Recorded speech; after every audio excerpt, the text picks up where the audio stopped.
भारतमातरं प्रणम्य वेदिकायां विराजमानं श्रीमान् महनीय विश्वासमहोदयम् अपि नत्वा उपविष्टाः ज्येष्ठ बान्धवाः तथा मातरः सर्वेभ्यः अपि मम गौरवपूर्ण प्रणामः।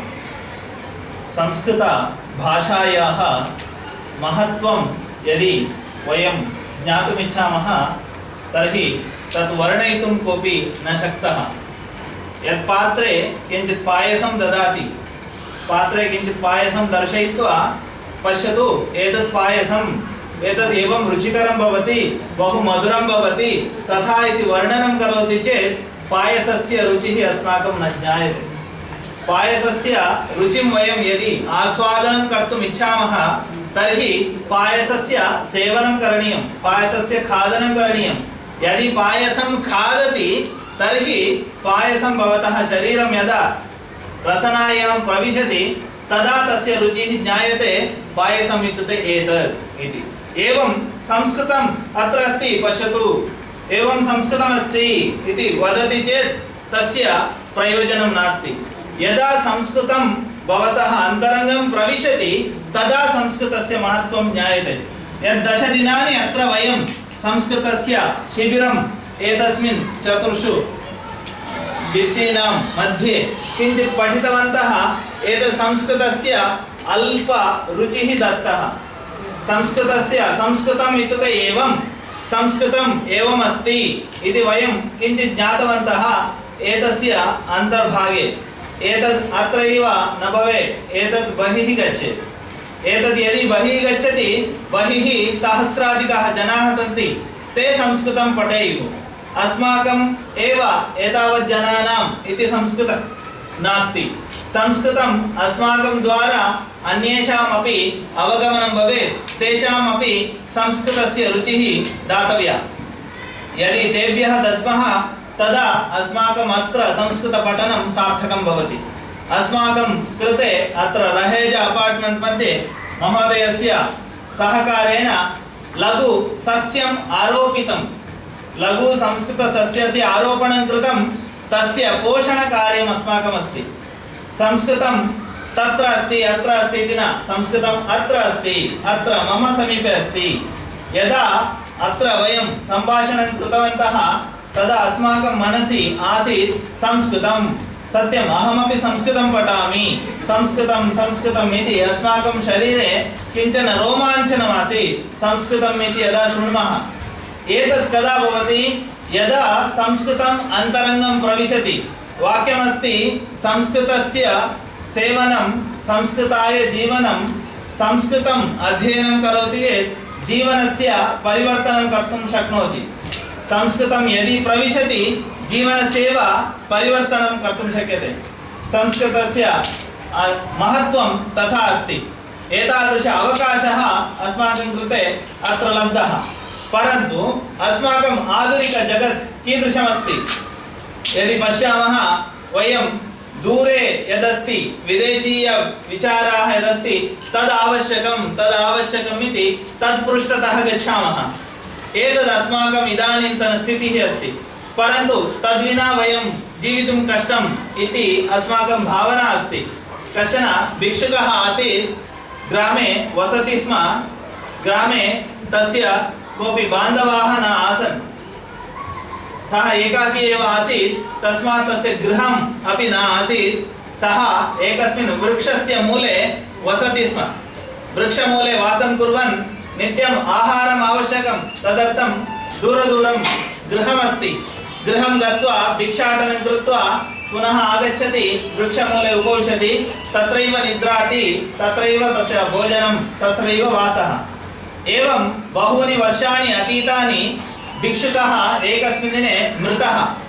यदा भिक्षुकः मृतवान्, ग्रामीणजनाः चिन्तयन्ति, अरे भिक्षुकः मृतः अस्ति, किं कुर्मः? तदा ग्रामीणाः चिन्तयन्ति, कोऽपि बान्धवः अस्ति वा? नास्ति बान्धवः। तर्हि किं कुर्मः? अस्तु, वयमेव तस्य दहनं कुर्मः। अस्तु, कुत्र कुर्मः? अस्तु, कथमपि जीवनपूर्णं भिक्षुकः वृक्षमूले आसीत्, तत्रैव दहनं कुर्मः इति तत्र भूमिखननं कुर्वन्ति। यदा भूमिखननं करोति तदा ठन् ठन् इति शब्दः आगच्छति। यदा शब्दः आगच्छति अरे अत्र किमपि अद्भुतमस्ति, किमपि निधिः अस्ति इति तत्र इतोपि खननं कृत्वा पश्यन्ति, तत्र किञ्चन निधिः आसीत्। भिक्षुकः जीवनपूर्णं वृक्षमूले स्थितवान्, तत्रैव स्थितवान्, परन्तु सः निधिम् अन्वेष्टुं न शक्तवान्, तस्य भाग्यमेव न आसीत्। इदानीम् अस्माकं स्थितिः तदस्ति, वयं दूरे किमस्ति इति पश्यामः, दूरं गत्वा किमपि आनेतुं प्रयत्नं कुर्मः, परन्तु अस्माकं समीपे अस्ति संस्कृतम् इति निधिः, वयं तद् न पश्यामः। वयं दूरस्थं पश्यामः, संस्कृतनिधिः अस्माकं समीपतः दूरं गच्छत् अस्ति। संस्कृतस्य रक्षणम् अस्माकं कर्तव्यम्। यदि संस्कृतस्य रक्षणं कुर्मः तर्हि संस्कृतम् अस्माकं रक्षणं करोति। एतादृश स्थितिः अस्माकम् अस्ति। अस्माकं पक्षतः इदानीं वयं चिन्तयामः, वयं वृद्धाः, अस्माकं वयः 70+ अभवत्, इदानीम् इतोपि 10-20 वर्षाणि अस्माकं जीवनं, तदनन्तरं वयं गच्छामः, किमर्थं संस्कृतं वयं किं कुर्मः इति न। अस्माकं लक्ष्यं भवेत्, इदानीं संस्कृतस्य आरम्भः अभवत्, एतस्य वर्धनं करणीयं। यदि मम मुखतः संस्कृतम् आगच्छति, मम गृहस्य बालाः यदि संस्कृतं श्रुत्वा वदन्ति, यथा माता वदति तत् श्रुत्वा बालाः यथा पठन्ति, यदि अहं किञ्चित् संस्कृतं वदामि, मम बालः, मम पुत्रः, मम पौत्रः वा किञ्चित् संस्कृतं यदि वदति, सः तस्य अभ्यासं यदि करोति, 10 वर्षाणि 20 वर्षाणाम् अनन्तरं सः उत्तमतया सम्भाषणं कर्तुं शक्नुयात्। एवम् अस्माकम् अत्र प्रदेशे यदि एतादृश किञ्चित् प्रयत्नः भवति, तर्हि एतादृश प्रयत्नः आभारते यदि भवति, तर्हि भारतपूर्णं संस्कृतदेशः भवितुम् अर्हति। 10 वर्षाणां 20 वर्षाणाम् अनन्तरं यत् पूर्वकाले आसीत्, प्राचीनकाले भारतं पूर्णम् एका एव भाषा आसीत्, सा एव भाषा संस्कृतभाषा। यतः अस्माकं माता अस्ति भारतमाता। वयं सर्वे भिन्नभिन्नदेशे वसामः, भिन्नभिन्नप्रदेशे वसामः, भिन्नभिन्नप्रदेशात् इदानीं संस्कृतकारणतः अस्माकं परिचयः अभवत्, बहूनां नूतनपरिचयः स्यात्, बहूनां परिचयः अभवत्, आत्मीयता अभवत्, संस्कृतम् इति एका भावना अस्ति। एवं भारतीयाः सर्वे वयम् एकता एव अस्ति अस्माकम्। एवं भारतमाता अस्माकं माता अस्ति।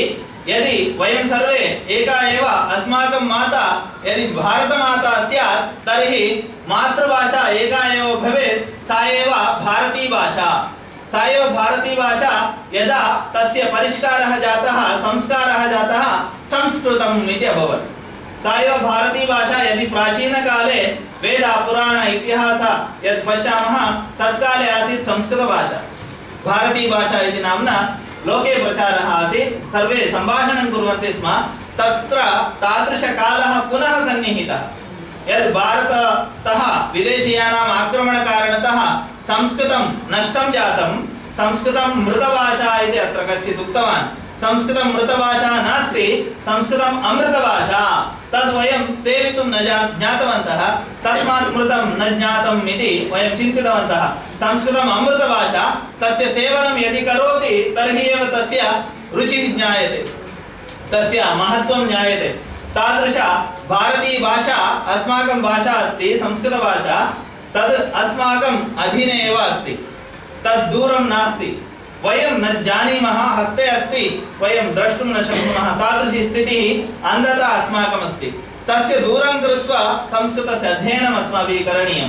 यदि वयम् अत्रैव विद्यमानाः वयं सर्वे किञ्चित् संस्कृतस्य इतोपि अधिकम् अभ्यासं यदि इदानीन्तन वयसि करोति, तर्हि अस्माकं महान् लाभः न स्यात् चेदपि, यदि वयं प्रयत्नं कुर्मः, अस्माकं बालान् अत्र बहिः बहु जनाः क्रीडन्ति, तेभ्यः पाठनस्य व्यवस्था करणीया। ते यदि पठन्ति, महोदय यथा उक्तवान्, बालानां कृते साहित्यम् आवश्यकम् इति। बालानां कृते साहित्यम् अस्ति संस्कृतस्य। यदि भवतां सर्वेषामपि प्रेरणा बालानां कृते संस्कृतं पाठनीयम् इति स्यात्, तर्हि तदर्थमपि साहित्यस्य पुस्तकानां निर्माणं भविष्यति। इदानीं कार्यस्य आरम्भः अभवत्। यदि तादृशकार्यस्य आरम्भं कर्तुं भवतां सर्वेषां सहकारः अपेक्षितः। एवं संस्कृतभारती इति संस्था एतस्य लघुप्रमाणेन कार्यस्य आरम्भं कृतवती। तत्र वयं सर्वेपि संस्कृतभारती एव भवामः। यत् वयं किञ्चित् संस्कृतं वदामः तर्हि अहं संस्कृतं जानामि, अहं संस्कृतेन वक्तुं शक्नोमि, अहं संस्कृतस्य वितरणं कर्तुं शक्नोमि, केवलं न वदामि, अहं यद् वदामि तदन्यः शृणोति इति कारणतः सः अपि किञ्चित् संस्कृतं श्रुतवान् भवति, सः संस्कृतेन अन्तर्गतः भवति, संस्कृतेन प्रेरितः भवति। एवं रूपेण अस्माकं कार्यं यदि स्वयं बहु कर्तुं न शक्नुमः, नित्यम् अर्धघण्टा समयं दिने 24 घण्टाः भवन्ति, परन्तु 24 घण्टाः संस्कृतम् इति जीवनं कष्टाय भवेत्, परन्तु अर्धघण्टा कालं वयं संस्कृताय दातुं शक्नुमः। अर्धघण्टाम् अहं संस्कृतं पठामि, अर्धघण्टा किमपि संस्कृतवाक्यानि पठामि, अर्धघण्टा अहं मित्रेण सह संस्कृतेन सम्भाषणं करोमि। यदि अर्धघण्टा समयं यदि जीवने ददाति इतः परं तर्हि जीवने महत् परिवर्तनं भवति। वयम् एकवर्षानन्तरं यदि वयं बहु प्रयत्नं कुर्मः, एकवर्षानन्तरं रहेजा अपार्ट्मेण्ट् मध्ये विद्यमान 800 गृहाणि वयम् अत्र एकत्र आनेतुं शक्नुमः। तस्य प्रयत्नः अस्माकं भवेत्। यदि भगिनी एका तस्य गृहे प्रयत्नं करोति तदा अन्ये प्रेरिताः भवन्ति, अरे तेषां गृहे नूतना भाषा काचित् संस्कृतं वदन्ति, वयम् अपि तत्र गच्छामः, किञ्चित् परस्पर सम्भाषणेन एतस्य प्रचारः भवेत्। अद्य अस्माकं शिबिरस्य समारोपः अभवत्, अस्माकं संस्कृतपठनं समाप्तम् इति न, वयं वचनं ददामः। बहुजनाः अत्र वचनं दत्तवन्तः, अहम् अग्रे संस्कृतं पठामि, अहं संस्कृतस्य अध्ययनं करोमि। संस्कृतस्य अध्ययनस्य आरम्भः अभवत् अद्य इति। 10 दिनानि रुचिः ज्ञाता, वयं सस्यस्य आरोपणं कृतवन्तः, इतः परं तस्य वर्धनस्य कार्यम् अस्माकम् अस्ति।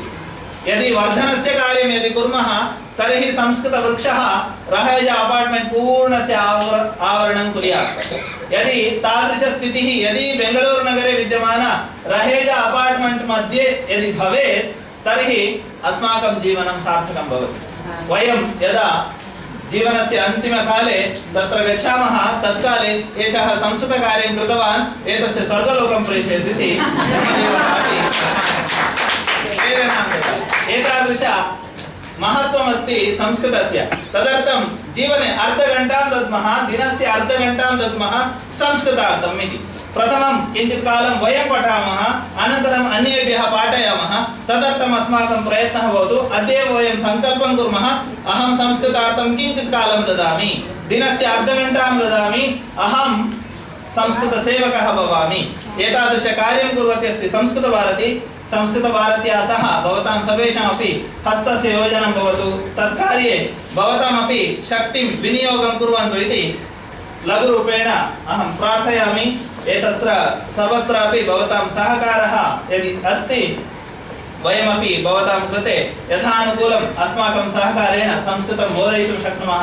संस्कृतभारती सर्वदा सिद्धा अस्ति, संस्कृतं निःशुल्करूपेण एव बोधयति, परन्तु संस्कृतभारत्याः कार्याणि कर्तुं देशे 500 जनाः पूर्णजीवनं दत्त्वा कार्यं कुर्वन्तः सन्ति। तादृशाः जनाः नित्यं तस्य कार्यं संस्कृतकार्यं, संस्कृतपाठनमेव कार्यं, संस्कृतभारती द्वारा संस्कृतपाठनकार्यं करोति। संस्कृतभारत्याः 500 जनाः भारते विदेशे अपि तेषां कार्यमस्ति। सम्भाषणसन्देशः इति काचित् मासपत्रिका अस्ति, मासपत्रिकाद्वारा संस्कृतस्य सरलकथाः इत्यादिकम् आगच्छति। तद्वारा वयम् अस्माकं पठनस्य अनुवर्तनं कर्तुं शक्नुमः। अथवा पत्रालयद्वारा करस्पाण्डेन्स् कोर्स् इति पत्रालयद्वारा संस्कृतशिक्षणमिति प्रवेश परिचय शिक्षा कोविद इति 4 परीक्षाणां सञ्चालनं संस्कृतभारती करोति। तत्र यदि प्रवेशः इति परीक्षां स्वीकरोति तर्हि तत्र अक्षराभ्यासतः संस्कृतस्य पाठनं, लेखनाभ्यासः, वाक्यानां रचना, सामान्यसंस्कृतद्वारा तस्य वयम् अस्माकं रामायण महाभारत इति ग्रन्थाः यद् अस्माकं प्राचीनग्रन्थाः सन्ति तस्य पठनपर्यन्तमपि अनुवर्तनं कर्तुं शक्नुमः केवलं संस्कृतप्रवेशः इति परीक्षाद्वारा। यदि 4 परीक्षाः समापयति रामायण महाभारतादि सरलग्रन्थान् वयम् आनन्देन पठितुं शक्नुमः, अर्थम् अवगन्तुं शक्नुमः। तादृश सामान्यतया सर्वेपि यदि प्रवेशाय इति परीक्षां यदि स्वीकुर्वन्ति प्रति सप्ताहे घण्टाद्वयम् अत्र मिलन्ति तर्हि तस्य पाठनं भवितुमर्हति। तेन वयं संस्कृतम् एकवर्षाभ्यन्तरे निरर्गलतया सम्भाषणं कर्तुं शक्नुमः इति अहम् आश्वासनं ददामि। यदि भवतां प्रयत्नः अस्ति, यदि भवन्तः प्रयत्नं कुर्वन्ति, स्वप्रयत्नं कुर्वन्ति, तर्हि एकवर्षं पर्याप्तम्। अहं जीवने संस्कृतेन सम्भाषणं करोमि, जीवने सार्थकताम् अनुभोक्तुं शक्नोमि, भारतीयः इति गौरवेण वक्तुं शक्नोमि, यतः अहं संस्कृतं जानामि इति। यदि संस्कृतं तथा जानाति तर्हि भवतां जीवनं सार्थकमिति मत्वा अहं वचनद्वयात् विरमामि। धन्यवादः।